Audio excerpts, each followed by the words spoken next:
Welcome back. Let's now hear how gangs are growing their territory outside of the Western Cape. Welcome. Who are the gang leaders? I think the gang leaders are predominantly faceless men, very prominent members of the community, some of them being lawyers, some of them being community leaders. And the irony of the situation is that many of them that are in these activities, they would often have people take the fall for them. So these people will sell the drugs, they will distribute the firearms, and the hypocrisy in this is the fact that they won't allow their kids to use drugs because their kids are in Model C schools. But the children in the disadvantaged communities where they sell the drugs and the distribution of firearms, they are the ones that are actually suffering at the end of the day. So that's the hypocrisy of the situation. Right, you get arrested, you plead guilty, you go to jail, sentenced for what, 23 years? You serve 14 years in jail. 14 years. You are a member of the 28 gangs, and we know in prisons we have the numbers gang, the 26, the 27, the 28, very active, continuing their reign of terror in prisons. Talk us about that phase of your life. I think for me that phase was the phase of really understanding that there's another phase of brutality. The fact that you come into a correctional center to change, but instead of meeting that change, you are brought into a system where you either become worse than what you go in. So it was a very difficult period of my life, having to choose, if I go out of prison, am I going to be more brutal?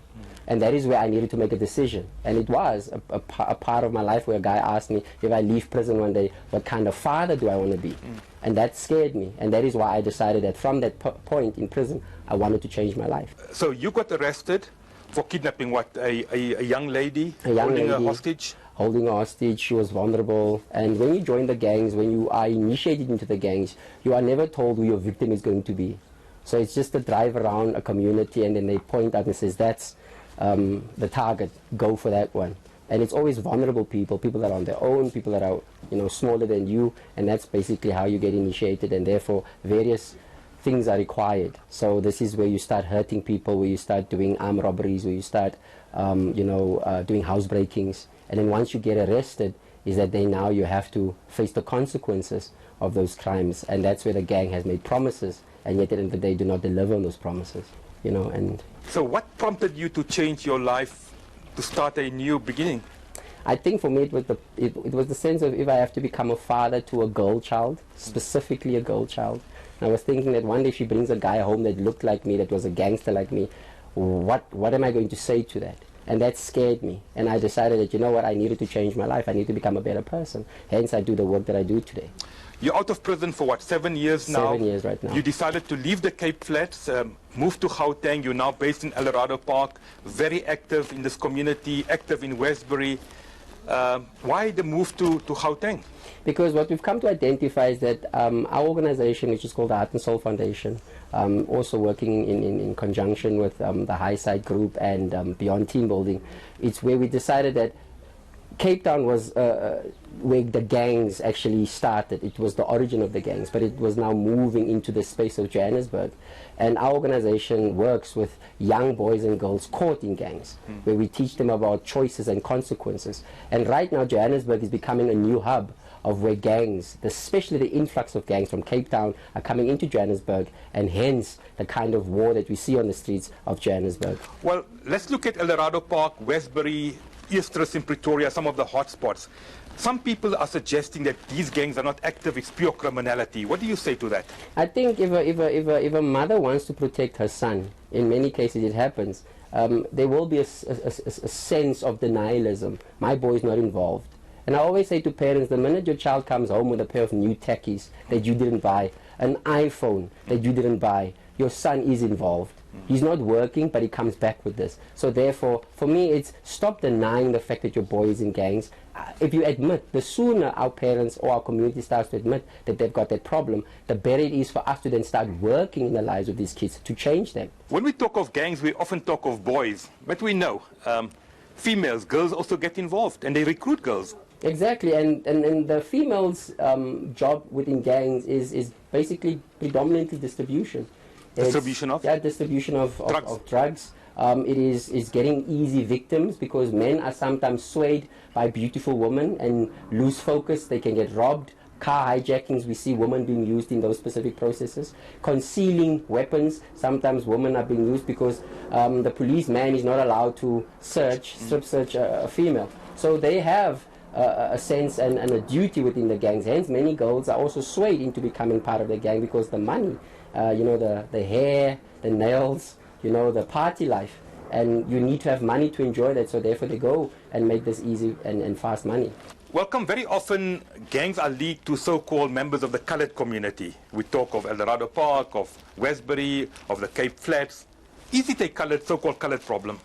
It is not. Gangsterism can be. It's an everybody problem, but it is predominantly coloured orientated, because when you have gangs in an area where people do not know who they are, they take the identity of being gangs to the next level. We get black gangsters, but these black gangsters, they know who they are.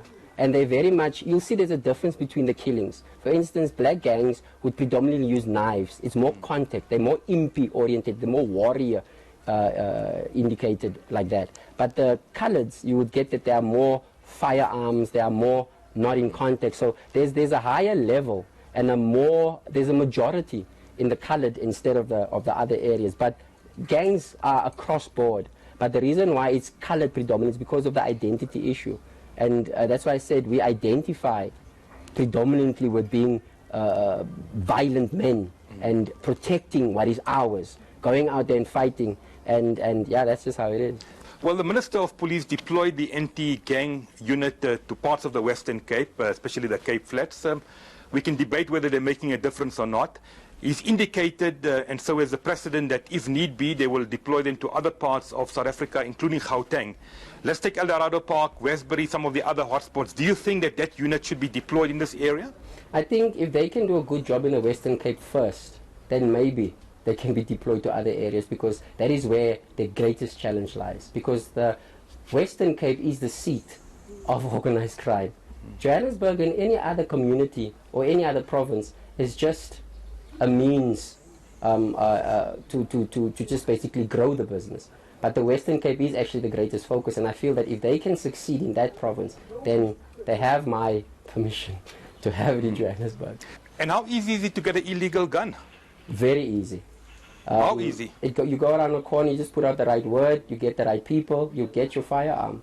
How easy to get drugs? The same. You go around the corner, you talk to somebody, you get your firearm, you get your drugs. These things are accessible, easily accessible, and that's why I'm saying that. And the police don't act? Our intelligence needs to, the police intelligence needs to be a bit upscaled in a way of saying that how do you identify these hotspots? And to some extent, police also know these people. But because they are small fry, they want the big ones. So they let the small fishes go. But I'm saying that letting the small fishes go is actually where your problem starts. Your advice to young people, somebody sitting in a quiet suburb, tempted to join a gang, what do you say to our young people? I think that do not be tempted by the flashy cars, do not be tempted by the money, do not be tempted by the lifestyle, by the bling, because it's not real. It's temporary. It's best to live a life knowing that you've woken up in the morning, you've gone and worked, and you've earned your living in a good way, instead of taking somebody else's life. Because somebody else's life has tears, and tears brings you to a point in your life where you have to face those consequences. It's about choices and consequences. You are now adamant, gangs must fall. Gangs must fall. Are we going to win this war? If we work together, come together, if we get communities, as I said, to start opening up and saying, yes, we do have a problem and we do need help. If we have principals not wanting to deny the fact that they've got young gangsters operating in schools, then we will win the problem. And if we get our police geared up enough and made more intelligent on what's going on, and telling them, listen here, even the small fishes are important. Well, what do residents of Eldorado Park in Johannesburg think the solution to gang warfare should be? I don't even think we can describe the extent of the problem in in Gauteng. It is a mammoth task that we have at hand. I think government has known about this for many, many years. And you know what? All good and well, we have these task teams coming into our communities, but we never get feedback from these teams. In Eldorado Park, the gang war that we have here is turf related. It's related to substance abuse. And you know what? Like I'm saying, it is time that we don't just hear about arrests and we don't just hear about task teams, but we'd like to hear about the outcomes that these operations actually has in our communities. Ek wil hê die polisie moet hulle sê ons moet saam met hulle werk, maar hulle moet saam met ons werk. Want hulle kom dan baie keer sien jy die karre staan waar hulle die geld kry wat hulle saam met die dwelmhandelaars werk. En die dwelmhandelaars word nie gevang nie. Is onze kinders en onze kinders verkoop baie keer hierdie goede om geld in die hande te kry en kom die polisie op hulle af dan word hulle gevang en nie die dwelmhandelaar. The gangs are very influencing to our young children, especially to me, myself and I. They use you, come in bad companies and stuff like that. And at the end of the day, not one of them is there to be secured in your life, but your parents is to run for it. Drugs, there's many merchants around us. I'm one of us all smokers. When we come back, we ask the Western Cape Community MEC what interventions are required to curb gangsterism.